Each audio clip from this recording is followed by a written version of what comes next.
বৃন্দাবন কুণ্ড প্রচণ্ড রেগে এসে বাপকে বলল, আমি এখনই চললাম। বাপ যজ্ঞনাথ কুণ্ড বললেন, বেটা অকৃতজ্ঞ, ছেলেবেলা থেকে তোকে খাওয়াতে পড়াতে যে খরচ হয়েছে তা পরিশোধ করবার নাম নেই, আবার তেজ দেখো না। যজ্ঞনাথের ঘরে যেরকম থাকা খাওয়ার প্রথা, তাতে খুব যে বেশি খরচ হয়েছে তা কিন্তু নয়। প্রাচীনকালে ঋষিরা খাবার এবং পোশাক সম্বন্ধে অসম্ভব অল্প খরচে জীবন নির্বাহ করতেন। যজ্ঞনাথের ব্যবহারে প্রকাশ পেল বেশভূষা আহার বিহারে তার ঠিক সেই রকম আদর্শ ছিল। সম্পূর্ণ সিদ্ধিলাভ করতে পারেননি। সে কতকটা আধুনিক সমাজের দোষে এবং কতকটা শরীর রক্ষা সম্বন্ধে প্রকৃতির কিছুটা অন্যায় নিয়মের অনুরোধে।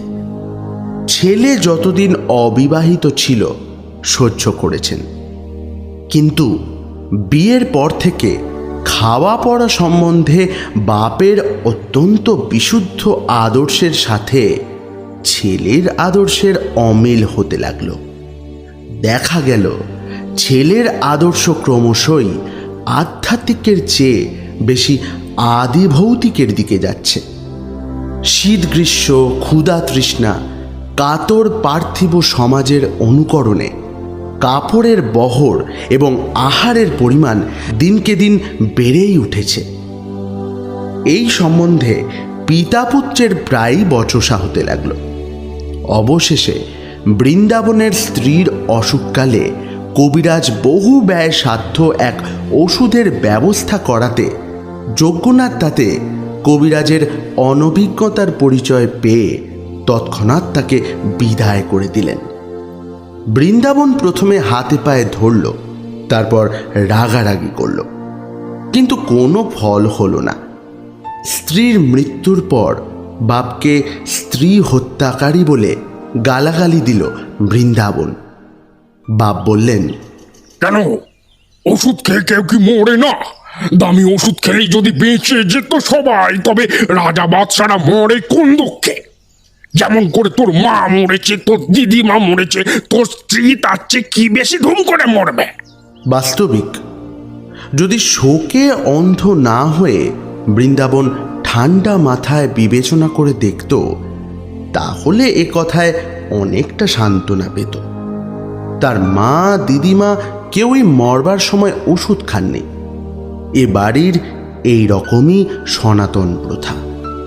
কিন্তু আধুনিক লোকেরা প্রাচীন নিয়মে মরতেও চায় না।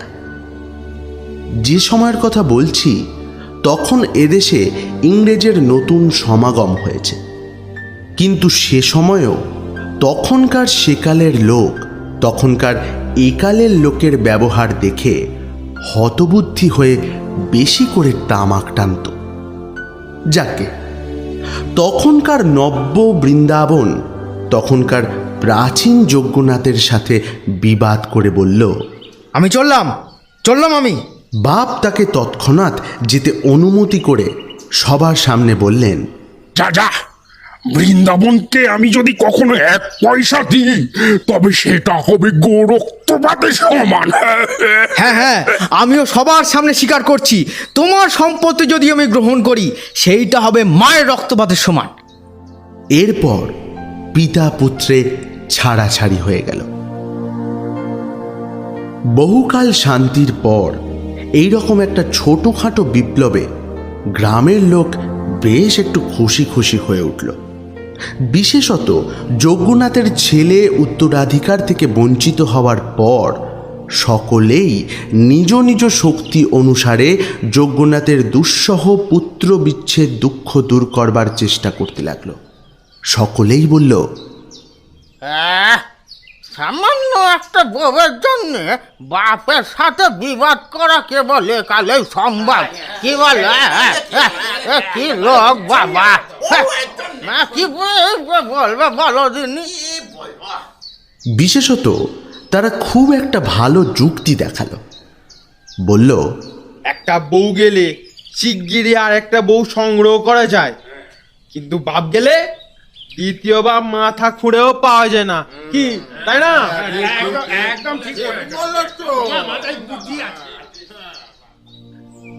যুক্তি খুব পাকা, সন্দেহ নেই, কিন্তু আমার বিশ্বাস বৃন্দাবনের মতো ছেলে এই যুক্তি শুনলে অনুতপ্ত না হয়ে বরং খানিকটা আশ্বস্ত হতো।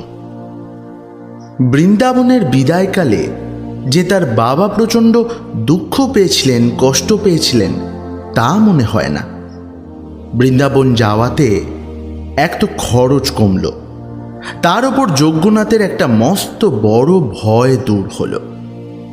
বৃন্দাবন কখন তাকে বিষ খাইয়ে মারে এই আশঙ্কা তার ছিল সারাক্ষণ। যে অল্প একটু খাবার খেতেন তার সঙ্গে বিষের কল্পনা সারাক্ষণ করে যেতেন।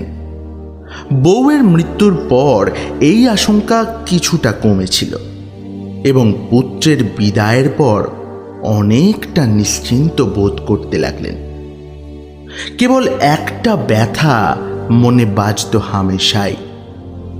যজ্ঞনাথের 4 বছরের নাতি গোকুলচন্দ্রকে বৃন্দাবন সঙ্গে নিয়ে গিয়েছিল।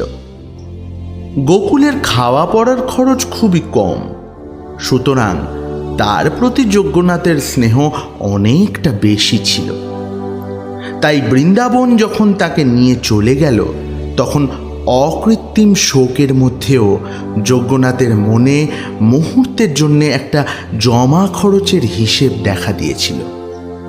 দুজনে চলে গেলে মাসে কতটা খরচ কমে এবং বছরে কতটা দাঁড়ায়, এবং যে টাকাটা সাশ্রয় হয় তা কত টাকার সুদ। কিন্তু তবু শূন্য বাড়িতে গোকুলচন্দ্রের উপদ্রব না থাকাতে ওই বাড়িতে বাস করাটাই কঠিন হয়ে দাঁড়ালো। আজকাল যজ্ঞনাথের ভারী মুশকিল হয়েছে।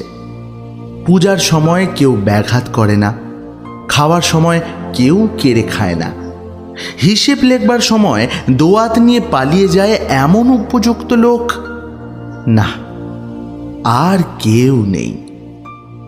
নিরুপদ্রবে স্নান খাওয়া সেরে তার মন ব্যাকুল হয়ে উঠতে লাগলো।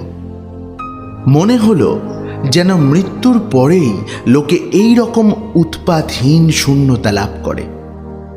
বিশেষ করে বিছানার কাঁথায় এবং বসবার মাদুরে তার নাতির হাতের শিল্প সৃষ্টি দেখে তার মন আরও অশান্ত হয়ে উঠত। সেই বেহিসেবি বালকটি 2 বছরের মধ্যে পরিধানের ধুতি সম্পূর্ণ ব্যবহারের অযোগ্য করে তুলেছিল বলে তাকে সে প্রচণ্ড বকেছিল। এখন তার শোবার ঘরে সেই ছেঁড়া ফাটা ধুতিখানা দেখে তার 2 চোখ জলে ভরে আসে। সেটা পলতে তৈরি কিংবা অন্যান্য ঘরের কাজে না লাগিয়ে খুব যত্নের সাথে সিন্ধুকে তুলে রাখলেন এবং মনে মনে প্রতিজ্ঞা করলেন, যদি গোকুল ফিরে আসে, এমনকি বছরে 1খানা করেও ধুতি নষ্ট করে, তাহলেও তাকে বকবেন না। কিন্তু গোকুল ফিরল না এবং যজ্ঞনাথের বয়স যেন আগের তুলনায় অনেক বেশি বেশি করে বেড়ে উঠল। শূন্য বাড়ি প্রত্যেক দিন আরও আরও বেশি করে ফাঁকা লাগতে লাগলো। যজ্ঞনাথ আর ঘরে স্থির থাকতে পারেন না। এমনকি দুপুরবেলা যখন সকল সম্ভ্রান্ত লোকজনই খাবার শেষ করে ঘুমোচ্ছেন, তখনও যজ্ঞনাথ হুঁকো হাতে নিয়ে পাড়ায় পাড়ায় ঘুরে বেড়াতেন। তার এই নীরব মধ্যাহ্ন ভ্রমণের সময় পাড়ার ছেলেরা খেলা ফেলে নিরাপদ স্থানে পালিয়ে গিয়ে তার এই কিপটেমি সম্বন্ধে স্থানীয় কবিরচিত নানান ধরনের রচনা কবিতা জোরে জোরে আবৃত্তি করত। পাছে আহারের ব্যাঘাত ঘটে বলে তার বাপের দেওয়া নাম উচ্চারণ করতে কেউ সাহস করত না। এই জন্যে সকলেই ইচ্ছে মতন তার নতুন নতুন নামকরণ করত। বুড়োরা তাকে যজ্ঞনাশ বলতেন, কিন্তু ছেলেরা কেন যে তাকে চামচিকে বলে ডাকতো তার স্পষ্ট কোনো কারণ পাওয়া যায়নি। চামচিকে চামচিকে এই ফাজিল ছেলে, বাবা শিক্ষা দেয়। চামচিকে চামচিকে চামচিকে। বোধহয় তার রক্তহীন শীর্ণ চামড়ার সাথে উক্ত প্রাণীর কোনো রকম শরীরগত সাদৃশ্য ছিল। একদিন এই রকম গ্রামের পথে যজ্ঞনাথ দুপুরবেলা বেরিয়েছিলেন। দেখলেন একজন অপরিচিত বালক গ্রামের ছেলেদের সর্দার হয়ে উঠে একটা সম্পূর্ণ নতুন উপদ্রবের রাস্তা দেখাচ্ছে। এই শোন, তুই এখানে দাঁড়া। তুই ওই মাটির ঢিপিটার উপরে গিয়ে দাঁড়া। তুই তুই যা ওখানে। জানিস তো, আমি এটা খুব ভালো খেলা জানি, খুব মজা হবে। দাঁড়া। অন্যান্য বালকেরা তার চরিত্রের বল এবং কল্পনার নতুনত্বে অভিভূত হয়ে এক মনে তার বশও মানছে। অন্য বালকেরা বৃদ্ধকে দেখে যেরকম খেলায় ভঙ্গ দিত, এ কিন্তু সেটা না করে চট করে এসে যজ্ঞনাথের গায়ের কাছে একটা চাদর ঝাড়া দিল এবং একটা বন্ধনমুক্ত গিরগিটি চাদর থেকে লাফিয়ে পড়ে তার গা বেয়ে জঙ্গলের দিকে পালিয়ে গেল। আকস্মিক ভয়ে বৃদ্ধের সারা শরীর কেঁপে উঠল। ছেলেদের মধ্যে ভারী একটা আনন্দের কলরব পড়ে গেল। আর কিছু দূর যেতে না যেতেই যজ্ঞনাথের কাঁধ থেকে হঠাৎ তার গামছাটা পিছলে গিয়ে অপরিচিত বালকটির মাথায় পাগড়ি হয়ে বসে পড়ল। এই অজ্ঞাত বালকটির কাছ থেকে এই রকম নতুন প্রণালীর অত্যাচার পেয়ে যজ্ঞনাথ একটু সন্তুষ্ট হলেন। কোনো বালকের কাছ থেকে এই রকম অসংকোচ আত্মীয়তা তিনি বহুদিন পাননি। বিস্তর ডাকাডাকি করে এবং নানা মত আশ্বাস দিয়ে যজ্ঞনাথ তাকে কিছুটা আয়ত্ত করতে পারলেন। জিজ্ঞাসা করলেন, এই খোকা, এই তোমার নাম কি? নিতাই পাল। বাড়ি কোথায়? বলবো না। বাপের নাম কি? বলবো না। কেন কেন বলবে না কেন? আমি বাড়ি ছেড়ে পালিয়ে এসেছি। কেন? আমার বাবা আমায় পাঠশালায় দিতে চায়। এই রকম ছেলেকে পাঠশালায় দেওয়া যে সম্পূর্ণভাবে টাকার অপচয় এবং তার বাপের যে বিষয়বুদ্ধি কিচ্ছু নেই, সেটা যজ্ঞনাথের কাছে পরিষ্কার হয়ে গেল। যজ্ঞনাথ বললেন, আমার বাড়িতে এসে থাকবে। হ্যাঁ, আচ্ছা। বাচ্চাটি কোনো আপত্তি না করে এমনই নিঃসংকোচে সেখানে আশ্রয় গ্রহণ করল যেন সেটা তার বাড়ির পাশে কোনো বট গাছ। কেবল তাই নয়, নিজের খাওয়া পড়া সম্বন্ধে যেভাবে অকপটে সবাইকে আদেশ করতে লাগলো, যেন আগে থেকেই তার পুরো দাম সে চুকিয়ে দিয়েছে। এবং এটা নিয়ে মাঝে মাঝে যজ্ঞনাথের সাথে রীতিমতো ঝগড়া করত। নিজের ছেলেকে পরাস্ত করা সহজ, কিন্তু পরের ছেলের কাছে যজ্ঞনাথকে হার মানতে হলো। যজ্ঞনাথের ঘরে নিতাই পালের এই অভাবনীয় সমাদর দেখে গ্রামের লোক আশ্চর্য হয়ে গেল। বুঝল বুড়ো আর বেশি দিন বাঁচবে না এবং কোথাকার এই বিদেশি ছেলেটাকেই সমস্ত বিষয় আশয় দিয়ে যাবে। বাচ্চাটিকে দেখে সকলেই খুব হিংসে করতে লাগলো এবং সকলেই তার অনিষ্ট করবার জন্যে উঠে পড়ে লাগলো। কিন্তু বৃদ্ধ তাকে বুকের পাঁজরের মতো ঢেকে বেড়াতো। ছেলেটা মাঝে মাঝে চলে যাবে বলে শাসাতো। যজ্ঞনাথ তাকে তখন প্রলোভন দেখাতেন এবং প্রায় বলতেন, দাদু ভাই, তোকেই আমার সমস্ত বিষয় আশয় দিয়ে যাব। হ্যাঁ,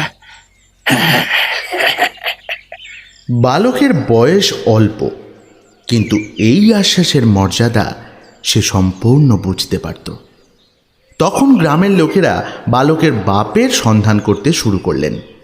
তারা সকলেই বললেন, আরে বাপমার মনে না জানি কত কষ্টই হচ্ছে, আর ছেলেটাও তো পাপিষ্ট কম নয়। হ্যাঁ, বলেই ছেলেটার উদ্দেশ্যে অকথ্য উচ্চারণে গালিগালাজ শুরু করত।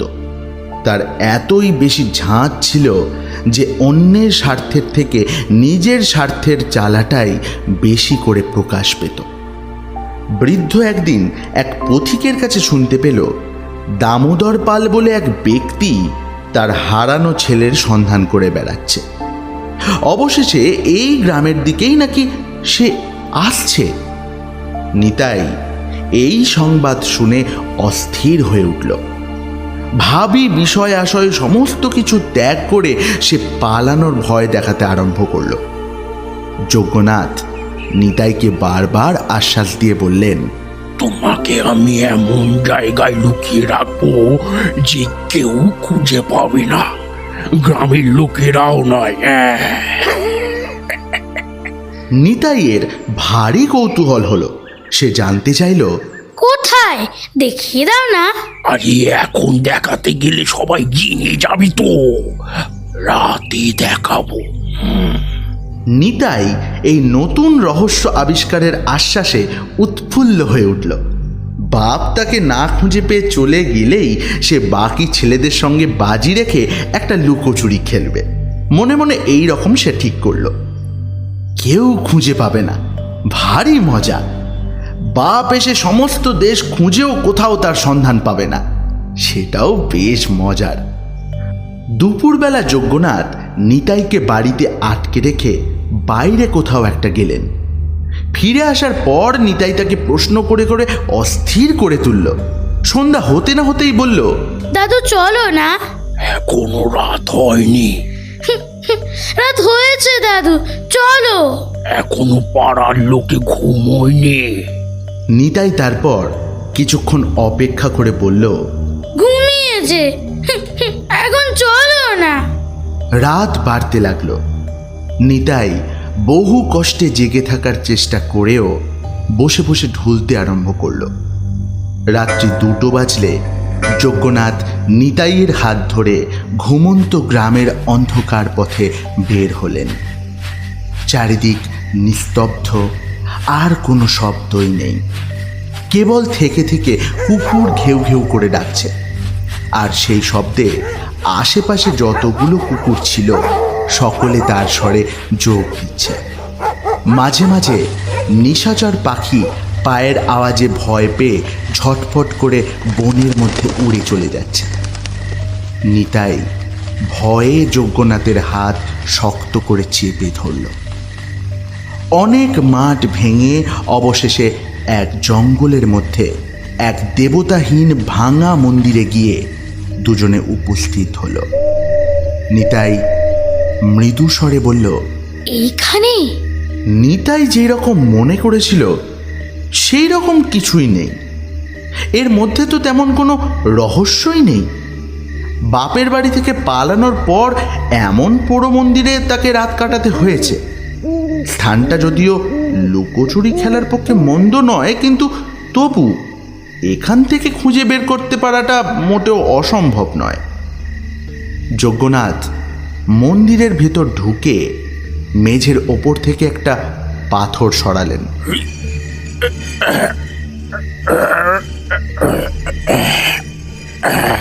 নিতাই দেখল নিচে একটা ঘরের মতো, এবং সেই ঘরে প্রদীপ জ্বলছে।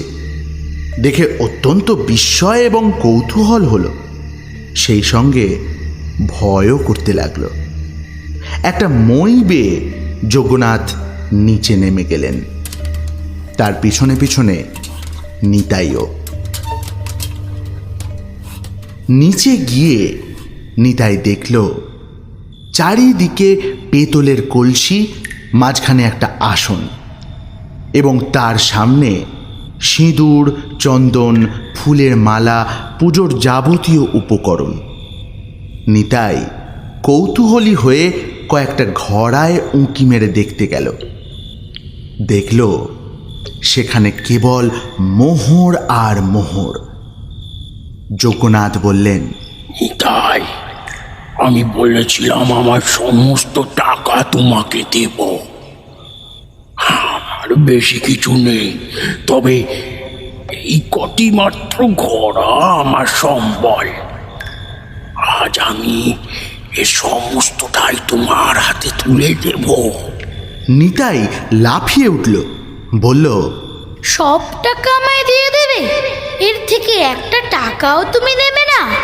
যদি নিই তবে আমার হাতে যেন কুষ্ঠ হয়।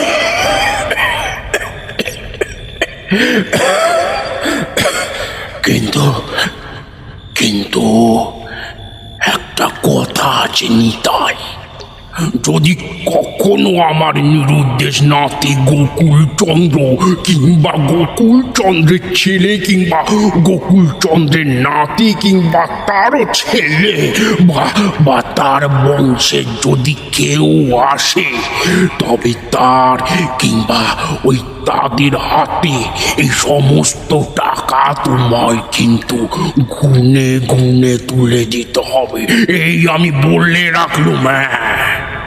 নিতাই মনে মনে ভাবল যজ্ঞনাথ পাগল হয়ে গেছে। সে তখনই স্বীকার করে নিল, আচ্ছা। তবে এই আসনে বসো। কেন? তোমার পুজো হবে, কেন? এটাই নিয়ম।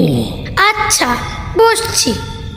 আসনে গিয়ে বসল নিতাই। যজ্ঞনাথ তার কপালে চন্দন দিলেন, সিঁদুরের টিপ দিয়ে দিলেন, গলায় পরিয়ে দিলেন মালা। তারপর সামনে বসে বিড়বিড় করে মন্ত্র পড়তে লাগলেন। দেবতা হয়ে বসে মন্ত্র শুনতে শুনতে নিতাইয়ের কিন্তু এইবার ভয় করতে লাগলো। সে ডাকলো, দাদু, দাদু। যজ্ঞনাথ কোনো উত্তর না দিয়ে মন্ত্র পড়িয়েই চললেন। অবশেষে একটি ঘোড়া বহু কষ্টে টেনে এনে বালকের সামনে সে রেখে উৎসর্গ করলেন এবং প্রত্যেকবার নিতাইকে দিয়ে বলিয়ে নিলেন, যুধিষ্ঠির কুণ্ডের পুত্র গদাধর কুণ্ড, তস্য পুত্র প্রাণকৃষ্ণ কুণ্ড, তস্য পুত্র পরমানন্দ কুণ্ড, তস্য যজ্ঞনাথ কুণ্ড, তস্য পুত্র বৃন্দাবন কুণ্ড, তস্য পুত্র গোকুল চন্দ্র কুণ্ডকে কিংবা তাহার পুত্র বা পৌত্র অথবা প্রপৌত্রকে কিংবা তাহার বংশের ন্যায্য উত্তরাধিকারীকে এই সমস্ত টাকা গুনিয়া দিব। বলো বলো বলো বলো। এই রকম বারবার আবৃত্তি করতে করতে ছেলেটা হতবুদ্ধির মতো হয়ে গেল। তার জিভ ক্রমে জড়িয়ে এলো। যখন অনুষ্ঠান শেষ হলো তখন দ্বীপের ধোঁয়া আর দুজনের নিঃশ্বাসে ওই ছোট্ট গহ্বরে দম বন্ধ হয়ে আসতে লাগলো। নিতাইয়ের তালু শুকনো হয়ে গেল, হাত পা জ্বালা করতে লাগলো, শ্বাস শ্বাস আটকে যাবার জোগাড়। প্রদীপের আলো ক্রমে ম্লান হতে হতে একটা সময় নিভে গেল। অন্ধকারেই নিতাই অনুভব করল যজ্ঞনাথ মই বেয়ে উপরের দিকে উঠছে। ব্যাকুল হয়ে সে বলল, দাদু, দাদু কোথায় যাচ্ছ? আমি চললাম, তুই এখানে থাক, তোকে আর কেউই খুঁজে পাবে না। কিন্তু কিন্তু মনে রাখিস, যজ্ঞনাথের পৌত্র বৃন্দাবনের পুত্র গোকুল চন্দ্র, গোকুল চন্দ্র, গোকুল চন্দ্র। বলে উপরে উঠেই যজ্ঞনাথ মই তুলে নিলেন। নিতাই রুদ্ধশ্বাস কণ্ঠে বহু কষ্টে বলে উঠল, দাদু, আমি বাবার কাছে যাব। যজ্ঞনাথ গহ্বরের মুখে পাথর চাপা দিলেন। তারপর কান পেতে শুনলেন নিতাই আর একবার রুদ্ধ কণ্ঠে ডেকে উঠছে, বাবা, বাবা, বাবা আমায় বন্ধ করে দিয়েছে। বাবা আমায় নিয়ে চলো, আমি থাকবো না এখানে। বাবা, তারপর কিছু একটা পড়ে যাওয়ার শব্দ হলো, আর কোনো শব্দই হলো না। তারপর যজ্ঞনাথ এইভাবে যখের হাতে ধন সমর্পণ করে সেই পাথরের ওপর মাটি চাপা দিতে লাগলেন। তার উপর ভাঙা মন্দিরের ইট বালি চাপিয়ে দিলেন, তারও ওপর ঘাসের চাপড়া বসালেন, বনের গুল্ম রোপণ করলেন। রাত প্রায় শেষ হয়ে এল, কিন্তু কিছুতেই সেই স্থান থেকে তিনি সরতে পারলেন না। থেকে থেকে কেবলই মাটিতে কান পেতে শুনতে লাগলেন। মনে হতে লাগলো যেন অনেক দূর থেকে, পৃথিবীর অতল গহ্বর থেকে একটা কান্নার আওয়াজ উঠে উঠে আসছে। মনে হলো যেন রাতের আকাশ সেই একমাত্র শব্দে পরিপূর্ণ হয়ে উঠেছে। পৃথিবীর সমস্ত ঘুমন্ত লোক যেন সেই শব্দে বিছানার ওপর জেগে উঠে কান পেতে বসে আছে। বৃদ্ধ অস্থির হয়ে কেবলই মাটির ওপর মাটি চাপিয়ে যাচ্ছে, যেন এমনি করে কোনো মতে পৃথিবীর মুখ চাপা দিতে চায় সে।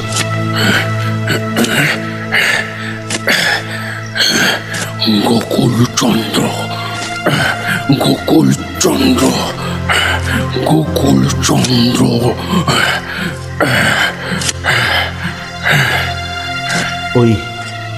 ওই কে যেন ডাকলো।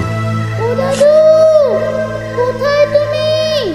বৃদ্ধ মাটিতে আঘাত করে বলল, ওফ, চুপ, চুপ কর, চুপ, একদম চুপ। সবাই শুনতে পাবে, সবাই শুনতে পাবে। চুপ, নিতাই, নিতাই, চুপ কর, সবাই শুনতে পাবে। চুপ, চুপ, চুপ। ওই আবার কে যেন ডাকে। ও বাবা, কোথায় তুমি? দেখো, দাদু আমায় মারছে। আমার খুব ভয় করছে। বাবা,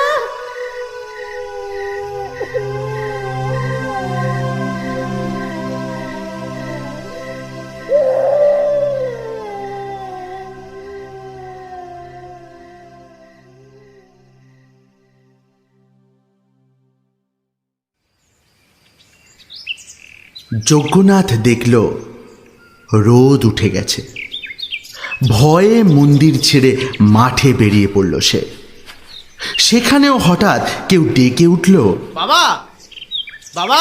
যজ্ঞনাথ সচকিতে পিছন ফিরে দেখল বৃন্দাবন। বৃন্দাবন বলল, বাবা, খোঁজ পেলাম আমার ছেলে নাকি তোমার ঘরে লুকিয়ে আছে। কই তাকে দাও, কই সে? বৃদ্ধ চোখ মুখ বিকৃত করে বৃন্দাবনের ওপর ঝুঁকে পড়ে বলল, তোর ছেলে? তোর? হ্যাঁ, গোকুল। এখন তার নাম নিতাই পাল, আর আমার নাম দামোদর। হাহ, কাছাকাছি সব জায়গায় তো তোমার খুব খ্যাতি আছে, সেই জন্য আমরা লজ্জায় নাম পরিবর্তন করেছি। না হলে কেউ আমাদের নাম উচ্চারণ করতো না। বৃদ্ধ যজ্ঞনাথ এইটা শুনবার পর হাতের 10টি আঙুল দিয়ে আকাশ হাতড়াতে হাতড়াতে যেন বাতাসকে আঁকড়ে ধরবার চেষ্টা করতে থাকলো। তারপর একটা সময় মাটিতে পড়ে গেলেন। জ্ঞান ফিরে পেয়ে যজ্ঞনাথ বৃন্দাবনকে মন্দিরে টেনে নিয়ে গেলেন। বললেন, কান্না শুনতে পাচ্ছ? হ্যাঁ, কান্না, কান্না শুনতে পাচ্ছ? না। কান পেতে শোনো দেখি। বাবা, বাবা বলে কেউ ডাকছে কিনা শোনো, শোনো। বাবা, বাবা, এইরকম করে কেউ ডাকছে কিনা কান পেতে শোনো, ঠিক করে শোনো, শোনো, শোনো।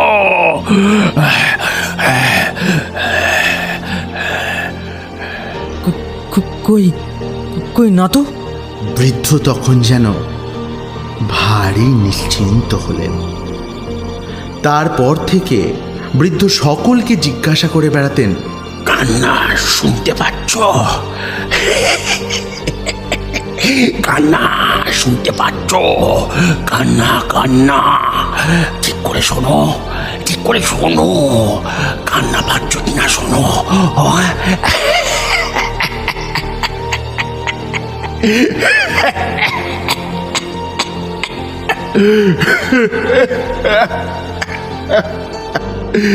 কান্না শুনতে পাচ্ছ?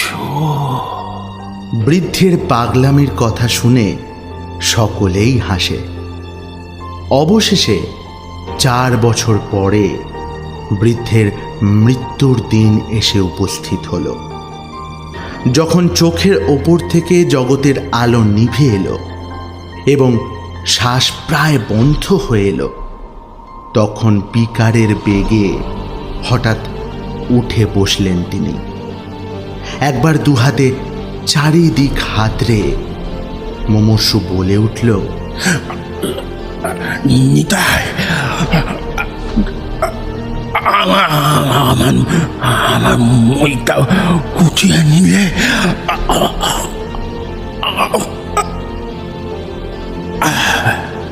সেই আলো বাতাসহীন মহাগহ্বর থেকে উঠবার মই খুঁজে না পেয়ে আবার সে ধপ করে বিছানায় পড়ে গেল। সংসারের লুকোচুরি খেলায় যেখানে কাউকে খুঁজে পাওয়া যায় না, সেইখানে মিলিয়ে গেল যোগনাথ কুণ্ডু। কান্না শুনতে পাচ্ছ?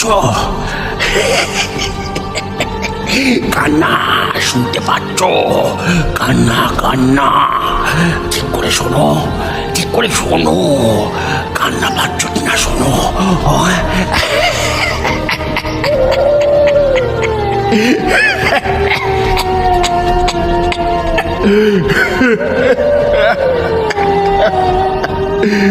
কান্না শুনতে পাচ্ছ?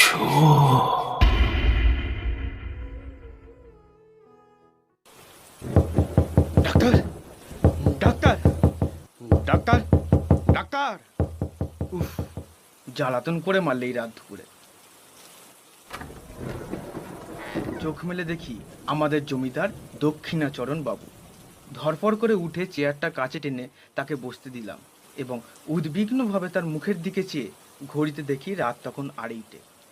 দক্ষিণাচরণ বাবুর মুখ ফ্যাকাশে, বিস্ফারিত চাহনিতে বললেন, আজ রাতে আবারও সেই ঝামেলা। উফ, তোমার ওষুধ কোনো কাজে লাগলো না। আমি নিজেকে সামলে নিয়ে বললাম, আপনি বোধহয় মদের মাত্রাটা আজকেও বাড়িয়েছেন। দক্ষিণাচরণ বাবু অত্যন্ত বিরক্ত হয়ে বললেন, ও তোমার ভারী ভুল, মদ নয়। পুরো ঘটনাটা না শুনলে তুমি আসল কারণটা বুঝতে পারবে না। ঘরের এক কোণে হ্যারিকেন নিভু আঁচে জ্বলছিল।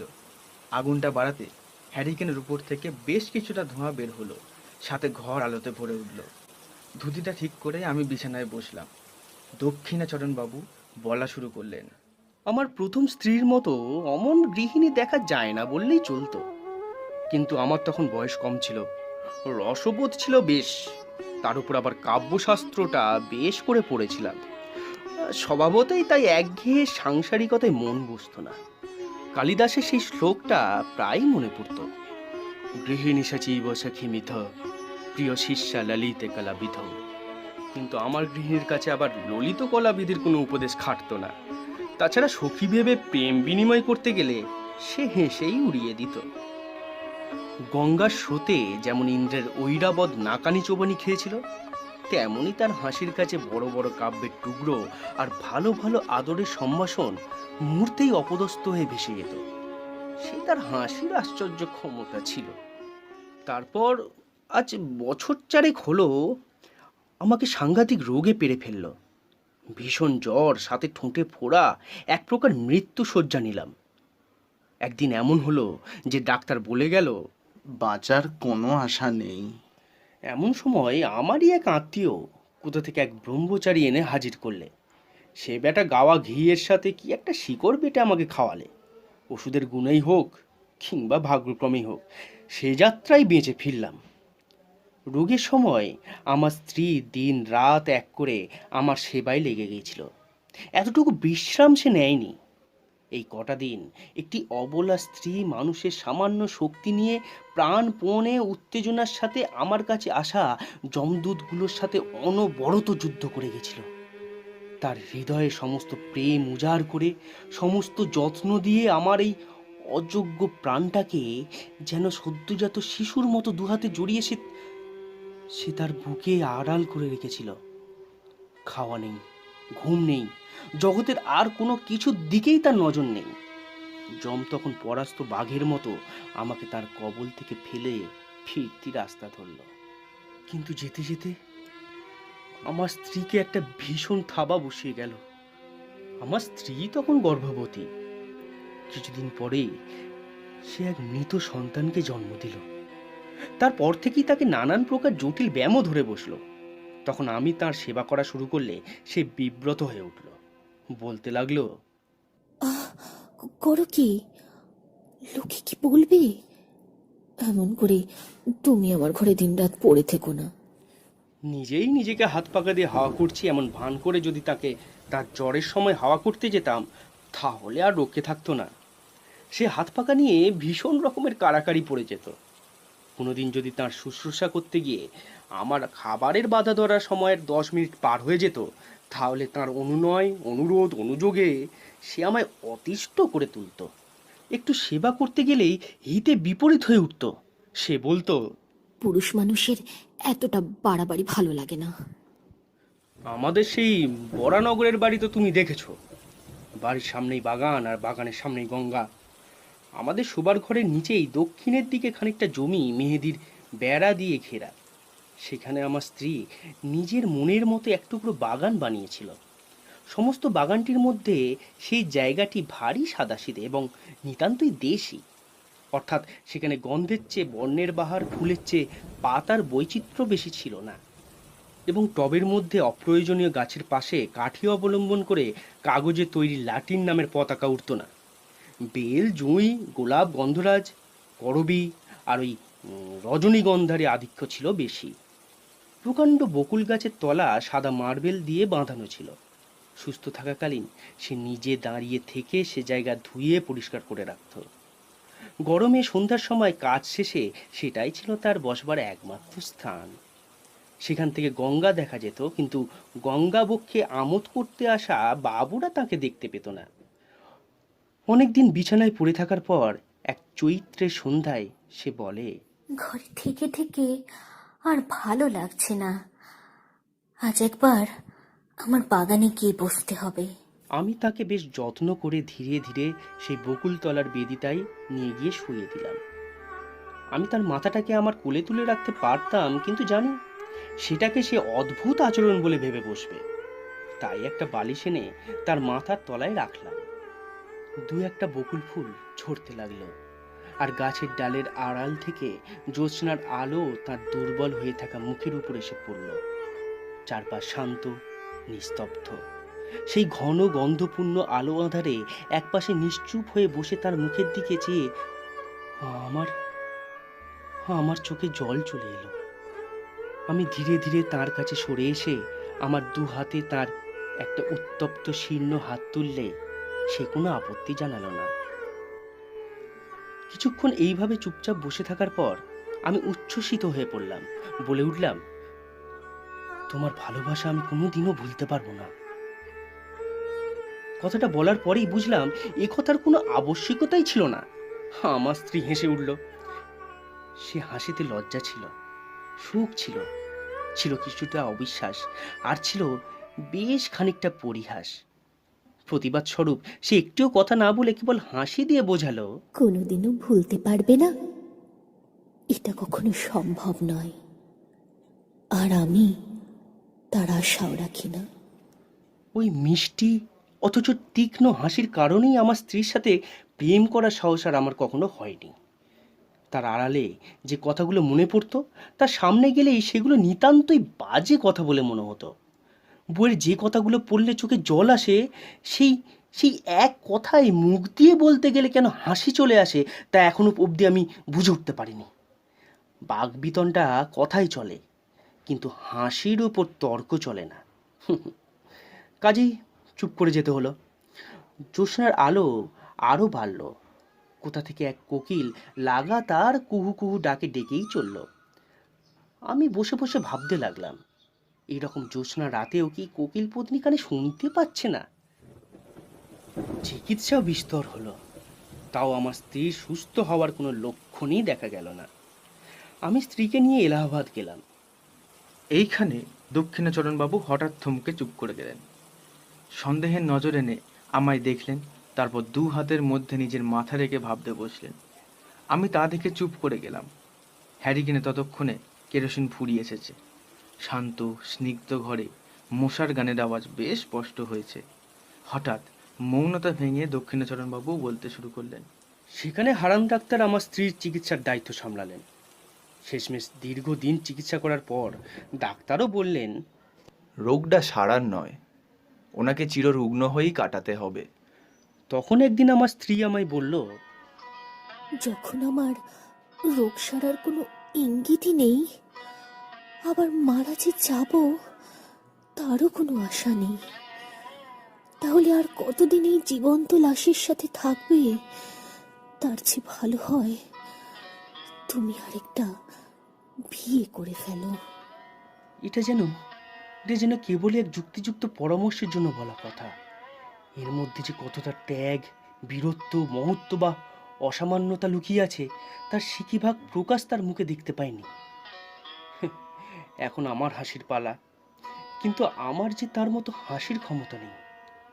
কোনো উপন্যাসের নায়কের মতো আমি গম্ভীরভাবে একটা ভাব নিয়ে বললাম, যতদিন এই দেহে জীবন আছে। নাও নাও, ঢের হয়েছে, আর বলতে লাগবে না। তোমার কথা শুনে আমি আর বাঁচি না। আমি তার কাছে পরাজয় স্বীকার না করেই বললাম, এই জীবনে আর কাউকে ভালোবাসতে পারবো না। শুনে আমার স্ত্রী ভীষণ রকম হেসে উঠল। তখন আমার না থেমে উপায় রইল না। জানি না তখন নিজের কাছে কখনো স্বীকার করেছিলাম কি না, কিন্তু এখন বেশ বুঝতে পারি এই আরোগ্য আশাহীন সেবা করতে গিয়ে আমি মনে মনে ক্লান্ত হয়ে পড়েছিলাম। কিন্তু এই কাজ যে বন্ধ করে দেব এমন কিছু আমার কল্পনাতেও ছিল না। অথচ সারা জীবন এই চিররুগ্নের সাথে সংসার করতে হবে, এটির কল্পনাও আমার কাছে কষ্টের, অসহ্যের হয়ে পড়েছিল। আমার ভাগ্য, প্রথম যৌবনে যখন তার সামনে গিয়েছিলাম তখন প্রেমের গভীরে, সুখের সন্ধানে আর তার সৌন্দর্যের ধাঁধায় আমার ভবিষ্যৎ জীবন আনন্দের দেখতে পেয়েছিলাম। আর এখন আজ থেকে শেষ অবধি শুধুই আশাহীন, রুক্ষ, বিশাল মরুভূমি লাগে জীবনটাকে। আমার সেবায় সেই আন্তরিকতা সে দেখতে পেয়েছিল। তখন জানতাম না, কিন্তু এখন কোনো সন্দেহ নেই যে সে আমাকে যুক্তাক্ষরহীন প্রথম শিশু শিক্ষার মতো অতি সহজে বুঝত। সেই জন্য যখন উপন্যাসের নায়ক সেজে তার কাছে কবিত্ব ফলাতে যেতাম, সে এমন গভীর স্নেহ অথচ কৌতুক ভরা হাসিতে হেসে উঠত। আমার নিজের গভীর অন্তরের কথা অন্তর্যামের মতো সে সমস্তটাই জানত। এ কথা মনে করলে আজও লজ্জায় মরে যেতে ইচ্ছা করে। হারান ডাক্তার আমাদের স্বজাতীয়, তার বাড়িতে আমার প্রায়ই নিমন্ত্রণ থাকতো। কিছুদিন যাবার পর ডাক্তার তার মেয়ের সাথে আমার পরিচয় করিয়ে দিলেন। মেয়েটি অবিবাহিত, তার বয়স এই 15 হবে। ডাক্তার বলেন, মনের মতো পাত্র পায়নি বলে মেয়েটার বিয়ে দেওয়া হয়নি।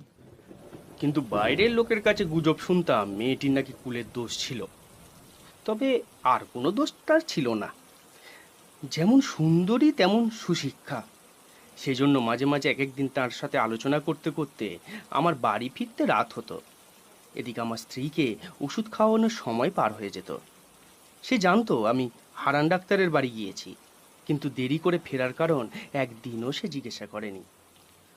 মরুভূমির মধ্যে আবারও আমি মরীচিকা দেখতে পেলাম। তেষ্টায় যখন বুক ফেটে যাচ্ছে তখন চোখের সামনে ভরা দিঘির জল ছল ছল ঢল ঢল করতে লাগলো। তখন মনকে প্রাণপণে টেনেও আর ফেরাতে পারলাম না। রোগীর ঘর তখন আমার কাছে দ্বিগুণ নিরানন্দের। তখন প্রায়ই শুশ্রূষা করবার কিংবা ওষুধ খাওয়াবার নিয়ম ভাঙতে লাগলো। হারান ডাক্তার আমায় প্রায়শই বলতেন, যাদের রোগ সারার কোনো সম্ভাবনাই নেই তাদের জন্য মৃত্যুই ভালো। কারণ বেঁচে থেকে তাদের নিজেদের তো সুখ নেই, সাথে অন্যেরও অসুখ। কথাটা সাধারণভাবে বললে দোষ ছিল না, কিন্তু আমার স্ত্রীকে লক্ষ্য করে এমন প্রসঙ্গ টানা তার উচিত হয়নি। তবে এটাও ঠিক, মানুষের জীবন মৃত্যু নিয়ে ডাক্তারদের মনে এমন অসার যে তারা ঠিক আমাদের মনের অবস্থা না বুঝে উঠতে পারেন না।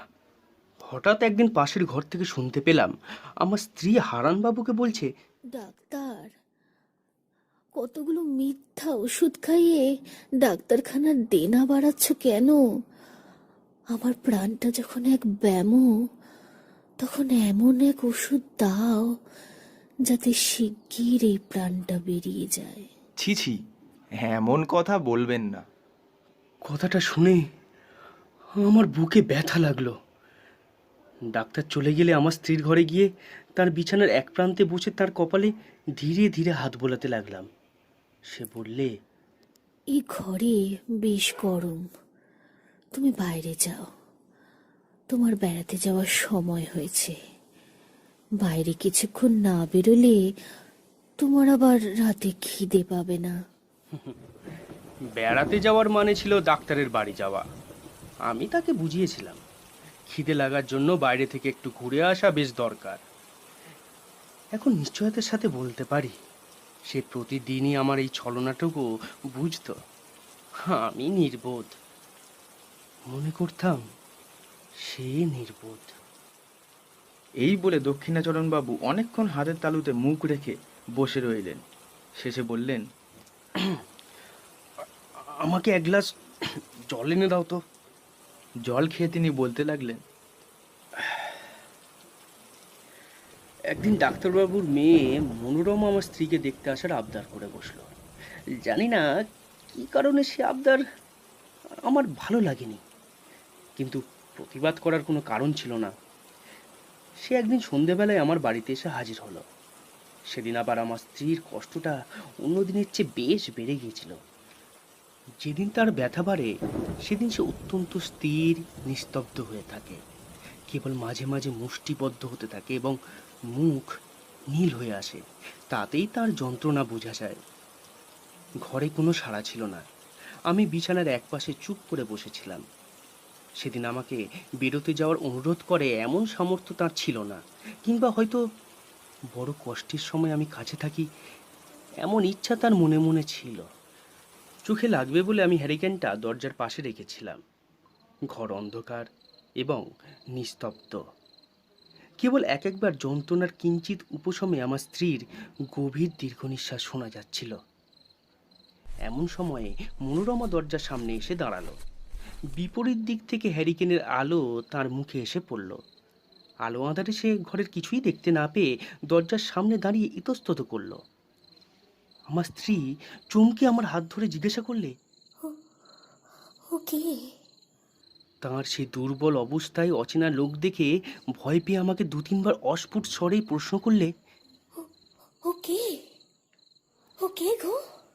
আমার কি দুর্বুদ্ধি হলো জানি না, আমি প্রথমে বলেই ফেললাম, আমি চিনি না। বলা মাত্রই কি যেন আমাকে সপাটে চড় মেরে যায়। আমি পর মুহূর্তেই বললাম, ও ও ও আমাদের ডাক্তারবাবুর মেয়ে। স্ত্রী একবার আমার মুখের দিকে চাইলেন। আমি তার মুখের দিকে চাইতে পারলাম না।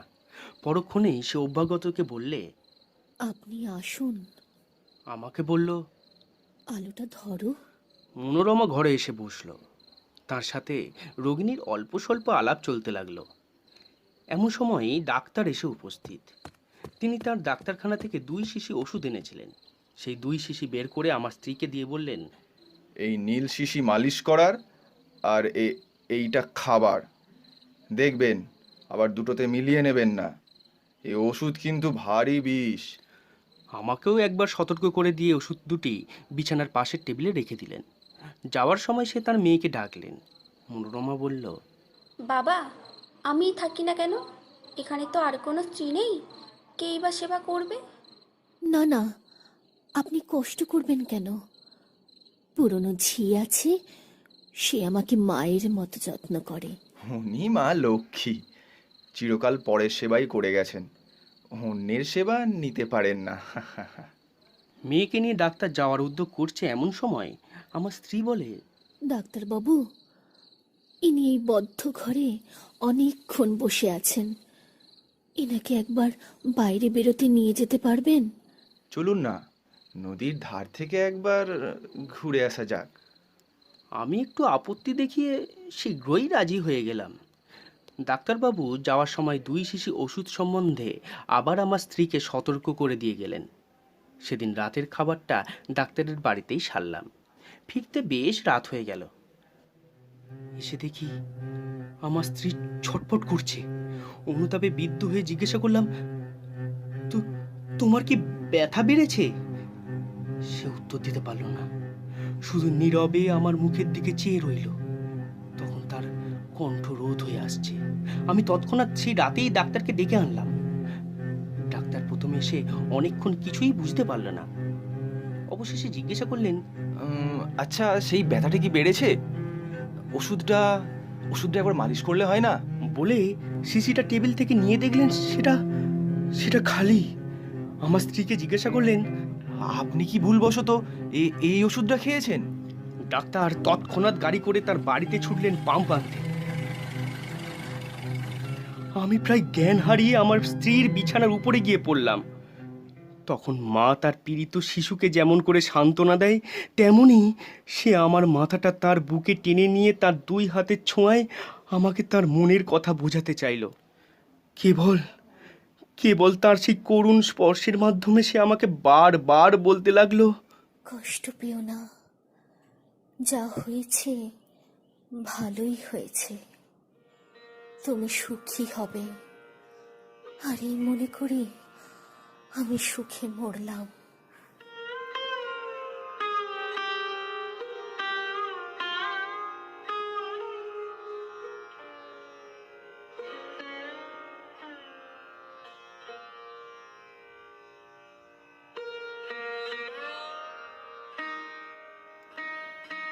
ডাক্তার বাড়ি থেকে যখন এলেন, তখন জীবনের সাথে সাথে আমার স্ত্রীর সকল যন্ত্রণার অবসান হয়েছে। দক্ষিণাচরণ আর একবার জল খেয়ে বললেন, বড় গরম। বলে দ্রুত বাইরের বারান্দা থেকে পায়চারি করে এসে বসলেন। বেশ বুঝতে পারলাম তিনি বলতে চান না, কিন্তু আমি যেন জাদু করে তার কাছ থেকে কথা কেড়ে নিচ্ছি। তিনি আবার শুরু করলেন, মনোরমাকে বিয়ে করে দেশে ফিরলাম। মনোরমা তার বাবার সম্মতি নিয়েই আমায় বিয়ে করলো। কিন্তু আমি যখন তাকে আদরের কথা বলতাম, প্রেমালাপ করে তার হৃদয়ের দখল নেওয়ার চেষ্টা করতে যেতাম, সে হাসতো না, বরং গম্ভীর হয়ে থাকতো। তার মনের কোথায় কোনখানে কি খটকা লেগে গিয়েছিল আমি কেমন করে বুঝবো? এই সময় আমার মদের নেশা অত্যন্ত বেড়ে উঠল। একদিন শরতের প্রথম সন্ধ্যায় মনোরমাকে নিয়ে আমাদের বরানগরের বাগানে ঘুরছি। ছমছমে অন্ধকার হয়ে এসেছে। পাখিদের বাসায় ডানা ঝাপটানোর শব্দটুকুও নেই। কেবল বাগানের রাস্তার দুধারের বিশাল ঝাউ গাছগুলো বাতাসে সশব্দে কাঁপছিল। ক্লান্তি আসায় মনোরমা সেই বকুলতলা সাদা পাথরের বেদির উপরে নিজের 2 হাতের উপর মাথা রেখে শুল। আমিও তার কাছে গিয়ে বসলাম। সে জায়গায় অন্ধকার আরও ঘন। যতটা আকাশ দেখা যাচ্ছে তা সম্পূর্ণভাবে তারায় মোড়া। গাছের নিচ থেকে আসা ঝিঁঝির ডাক যেন বিস্তৃত বিশাল আকাশের সর্বশেষ প্রান্তের নিস্তব্ধতা কাটিয়ে শব্দে সরু পার বুনেছে। সেদিন বিকেলেও আমি বেশ কিছুটা মদ খেয়েছিলাম। মনটা বেশ একটু মাদকতার আমেজে ভরপুর ছিল। অন্ধকার যখন চোখে শুয়ে এলো, তখন গাছের নিচে সেই হলদেটে শিথিল অঞ্চলে ক্লান্ত রমণীর আবছায়া মূর্তি আমার মনে এক অনিবার্য আবেগের জন্ম দিল। মনে হলো ও যেন এক ছায়া, ওকে যেন কিছুতেই জড়িয়ে ধরতে পারবো না। এমন সময় অন্ধকার ঝাউ গাছের মাথায় যেন আগুন জ্বলে উঠল। তারপরেই কৃষ্ণপক্ষের এক ফালি হলদে চাঁদ ধীরে ধীরে গাছের মাথায় উঠে এলো। সাদা পাথরের উপর সাদা শাড়ি পরা সেই শান্ত শয়ান রমণীর মুখের উপর জ্যোৎস্নার আলো এসে পড়ল।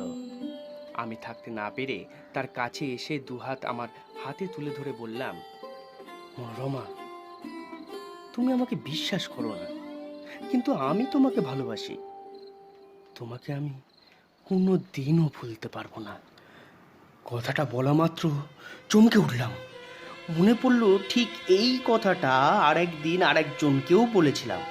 আর ঠিক সেই মুহূর্তেই বকুল গাছের ডালের উপর দিয়ে, ঝাউ গাছের মাথার উপর দিয়ে, কৃষ্ণপক্ষের ভাঙা চাঁদের নিচ দিয়ে গঙ্গার পূর্ব পাড় থেকে সুদূর পশ্চিম পাড় পর্যন্ত হা হা করে অতি দ্রুত এক হাসি খেলে গেল।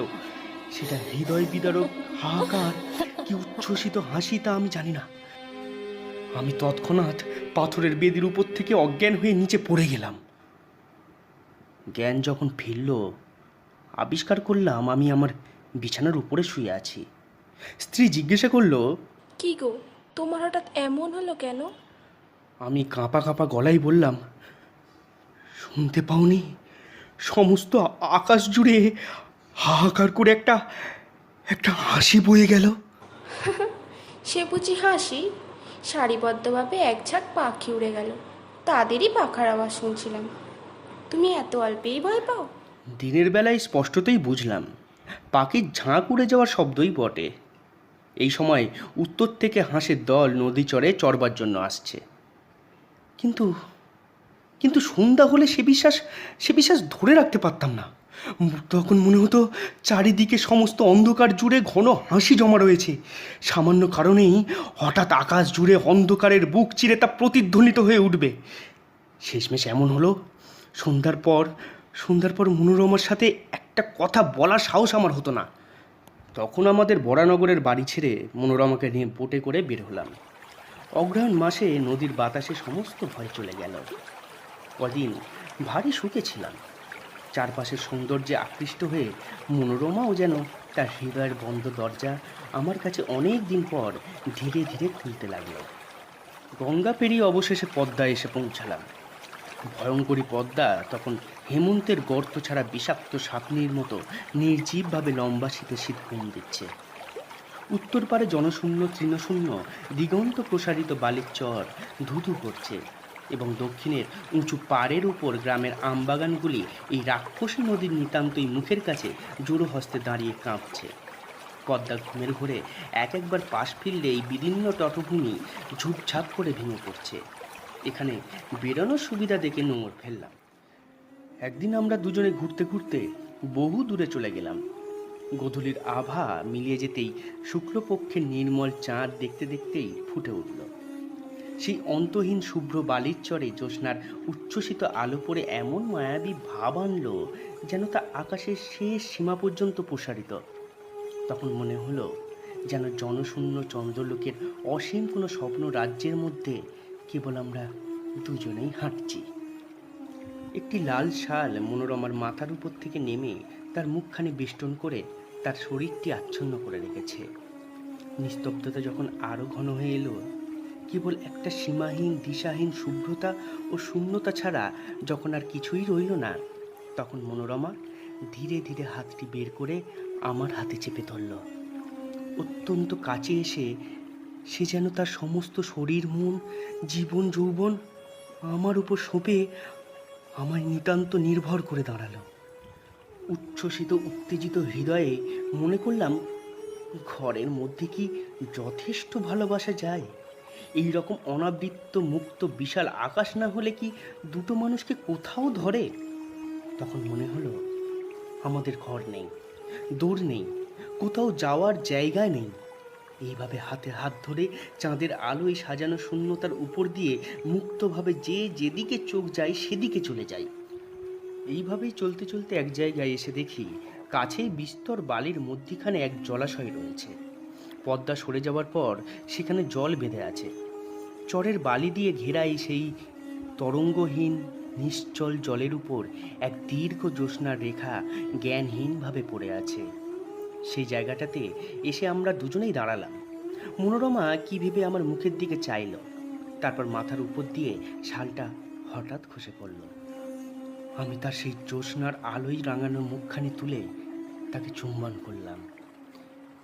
এমন সময় সেই জনমানবহীন নিঃসঙ্গ মরুভূমির মধ্যে গম্ভীর স্বরে কে যেন 3 বার বলে উঠল, ওকে ওকে ওকে গো। আমি চমকে উঠলাম। আমার স্ত্রীও ভয়ে কেঁপে উঠল। কিন্তু পরের মুহূর্তেই আমরা দুজনেই বুঝলাম এসব তো মানসিক কিংবা অমানসিক কোনোটাই নয়, চরবিহারী কোনো জলচর পাখির ডাক। হঠাৎ এত রাতে তাদের নিরাপদ একাকী বাসস্থানের কাছে লোক সমাগম দেখে তারা সতর্ক হয়ে উঠেছে। সেই ভয়ের চমক খেয়ে আমরা দুজনেই তাড়াতাড়ি বোটে ফিরে এলাম। রাতে বিছানায় এসে শুলাম। ক্লান্ত শরীরে মনোরমা অচিরেই ঘুমিয়ে পড়ল।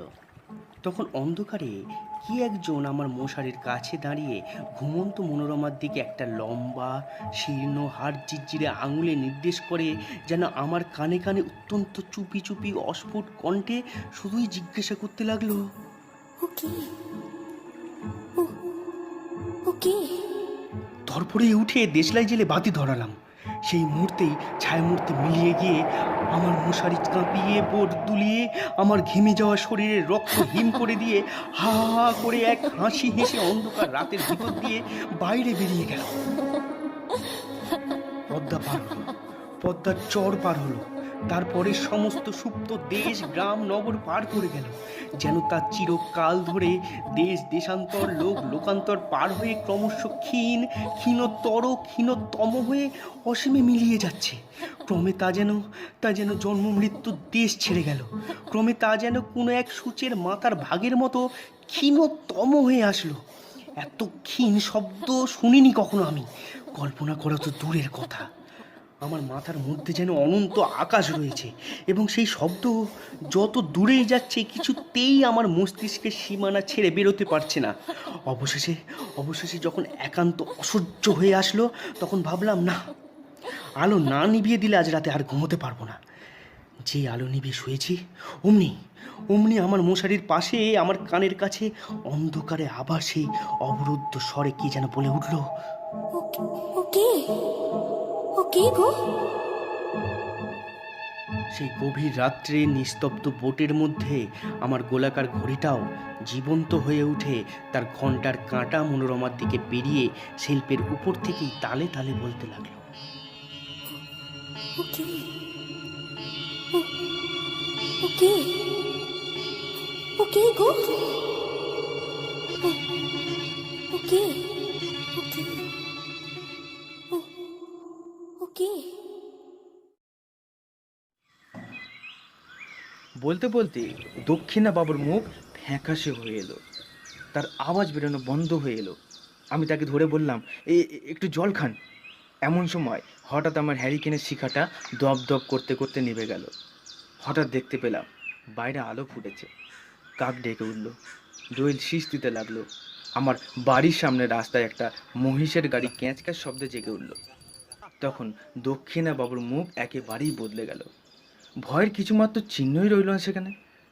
রাত্রের ভ্রান্ত বিশ্বাসে কাল্পনিক ভয়ের মিশেলে আর মাদকতার মত্ততায় আমার কাছে সে এত কথা বলে ফেলেছেন, সেজন্য তিনি নিজেই অত্যন্ত লজ্জিত এবং আমার ওপর আন্তরিক ক্রুদ্ধ হয়ে উঠলেন।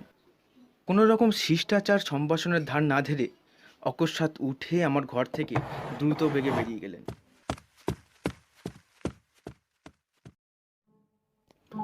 সেই দিন মাঝরাতে আবার আমার দরজায় ঘা পড়তে লাগলো। Doctor doctor doctor doctor.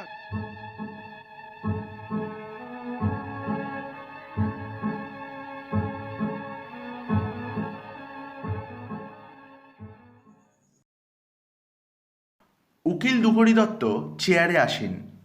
ভয়ে ভয়ে খাতা হাসতে কাঙালি চরণের প্রবেশ। কি চাই? আগে মশাই হচ্ছেন দেশহিতৈষী। তা তো সকলেই জানে, কিন্তু আসল ব্যাপারটা কি? আপনি সাধারণের হিতের জন্য প্রাণপণ ওরে ওকালতি ব্যবসা চালাচ্ছি, তাও কারো অবিধি নেই। কিন্তু তোমার বক্তব্যটা কি? হ্যাঁ, আগে বক্তব্য বেশি নেই, তবে শীঘ্র শীঘ্র সেরে ফেলো না। একটু বিবেচনা করে দেখলে আপনাকে স্বীকার করতেই হবে, গানাত পরতরং নহি। বাপু, বিবেচনা এবং স্বীকার করবার পূর্বে যে কথাটা বললে তার অর্থ জানা বিশেষ আবশ্যক। ওটা বাংলা করে বল। আগে বাংলাটা ঠিক জানি নে, তবে মর্ম হচ্ছে এই, গান জিনিসটা শুনতে বড় ভালো লাগে। সকলের ভালো লাগে না। গান যার ভালো না লাগে সে হচ্ছে উকিল শ্রীযুক্ত দুকড়ি দত্ত। আগে অমন কথা বলবেন না।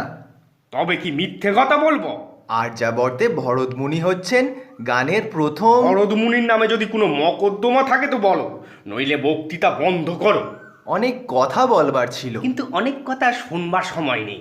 তবে সংক্ষেপে বলি, এই মহানগরীতে গানোন্নতি বিধায়িনী নাম্নী এক সভা স্থাপন করা গেছে। তাতে মহাশয়কে বক্তৃতা দিতে হবে? আগে না না, সভাপতি হতে হবে? আগে না। তবে কি করতে হবে বলো? গান গাওয়া এবং গান শোনা এই দুটোর কোনোটা আমার দ্বারা কখনো হয়নি এবং হবেও না, তা আমি আগে থাকতে বলে রাখছি। মশাইকে ও দুটোর কোনোটাই করতে হবে না, কেবল কিঞ্চিত চাঁদা। চাঁদা? সর্বনাশ! তুমি তো সহজ লোক নও হে। ভালো মানুষটির মতো মুখ কাঁচুমাচু করে এসেছো, আমি বলি বুঝি কি মকদ্দমার ফ্যাসাদে পড়েছো। তোমার চাঁদার খাতা নিয়ে বেরো এক্ষুনি, নইলে ট্রেস পাসের দাবি দিয়ে পুলিশ কেস আনবো। চাইলুম চাঁদা, পেলুম অর্ধচন্দ্র। কিন্তু তোমাকে জব্দ করব।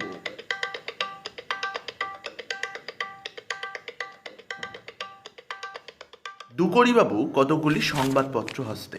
এ তো বড় মজাই হলো। কাঙালিচরণ বলে কি একজন লোক ইংরাজি বাংলা সমস্ত খবরের কাগজে লিখে পাঠিয়েছে যে আমি তাদের গানোন্নতি বিদায়িনী সভায় 5,000 টাকা দান করেছি।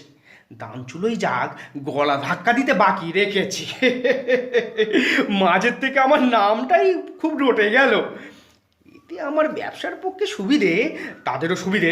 লোক মনে করবে যখন 5,000 টাকা দান পেয়েছে তখন অবশ্যই মস্ত সভা, 5 জায়গা থেকে ভারী চাঁদা আদায় হবে।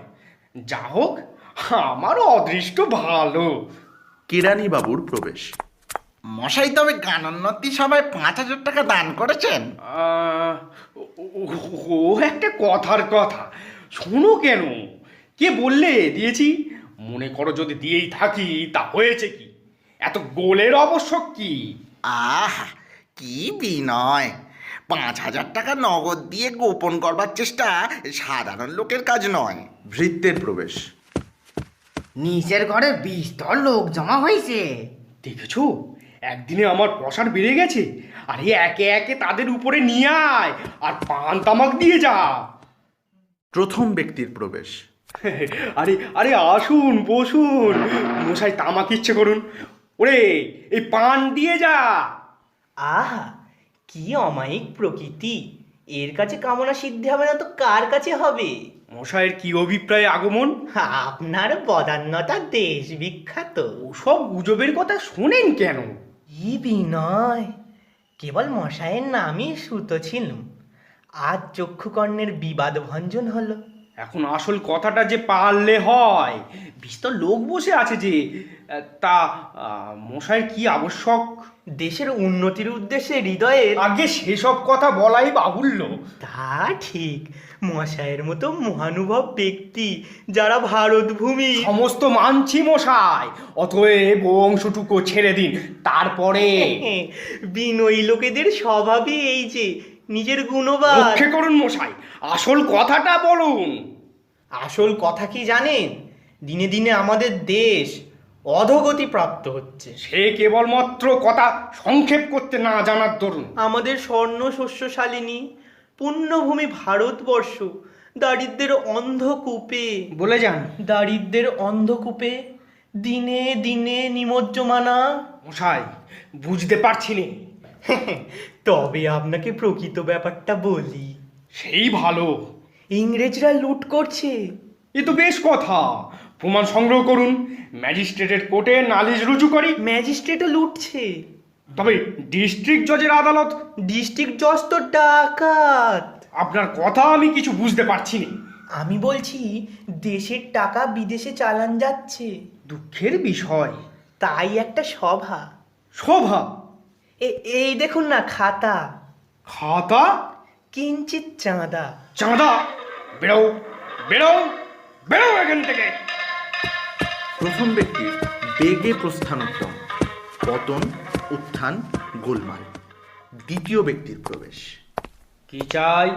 মহাশয়ের দেশ বিখ্যাত বদান্যতা। ওসব হয়ে গেছে, হয়ে গেছে। নতুন কিছু থাকে তো বলুন। আপনার দেশহিতৈষিতা, মোলো, এও যে সেই কথাটাই বলে। স্বদেশের সদানুষ্ঠানে আপনার সদানুরাগ। এ তো বিষম ডাই দেখছি। আসল কথাটা খুলে বলুন। একটা সভা।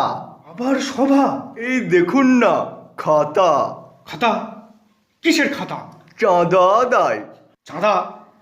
ওঠো ওঠো, বেরো বেরো, প্রাণের মায়া থাকে তো বেরো। দ্বিরুক্তি না করিয়া চাঁদাওয়ালার প্রস্থান। তৃতীয় ব্যক্তির প্রবেশ।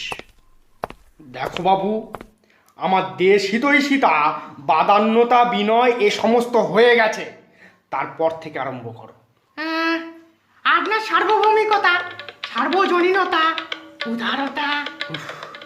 তবু ভালো, এ কিছু নতুন ঠেকছে বটে, কিন্তু মশাই ওগুলো থাক। ভাষায় কথা আরম্ভ করুন। আমাদের একটা লাইব্রেরি।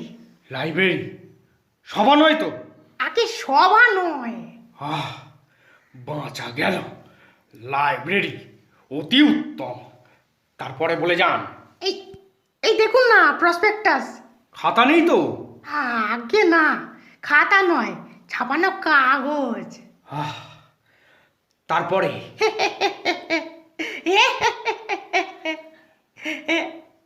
কিঞ্চিত চাঁদা। চাঁদা? ওরে ওরে, আমার বাড়ি ডাকাত পড়েছে রে। Policeman, policeman. তৃতীয় ব্যক্তির ঊর্ধ্বশ্বাসে পলায়ন। হরশঙ্কর বাবুর প্রবেশ। আরে এসো এসো হরশঙ্কর, এসো। সেই কলেজে একসঙ্গে পড়া, তারপরে তো আর দেখাই হয়নি। তোমাকে দেখে কি যে আনন্দ হলো, সে আর কি বলবো। তোমার সঙ্গে সুখ দুঃখের অনেক কথা আছে ভাই, সেসব কথা পরে হবে। আগে বরং কাজের কথাটাই বলে নি। কাজের কথা? অনেকক্ষণ শুনিনি ভাই, বলো বলো, শুনে কান জুড়োক। শালের মধ্য থেকে হরশঙ্করের খাতা বার হলো। ও ও কি, ও এই খাতা বেরোয় যে? আসলে হয়েছে কি, আমাদের পাড়ার ছেলেরা মিলে একটি সভা। কি সভা? সভাই বটে, তা কিছু চাঁদার জন্যে। চাঁদা? চাঁদা?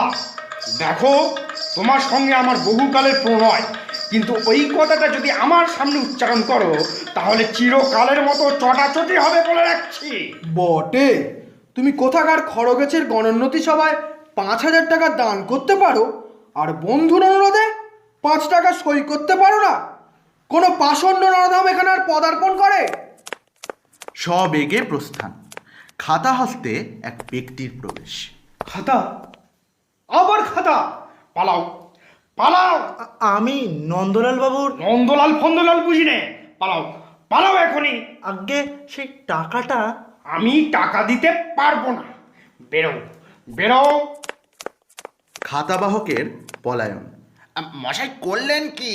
আরে নন্দলাল বাবুর কাছ থেকে আপনার পাওনার টাকাটা নিয়ে এসেছে। আরে ও টাকাটা আদায় না হলে আজ যে চলবে না। কি সর্বনাশ, ওকে ডাকো ডাকো।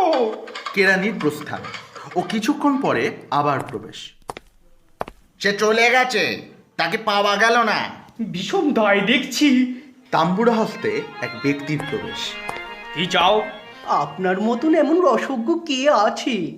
গানের উন্নতির জন্য আপনি কি না করেছেন, আপনাকে গান শোনাবো।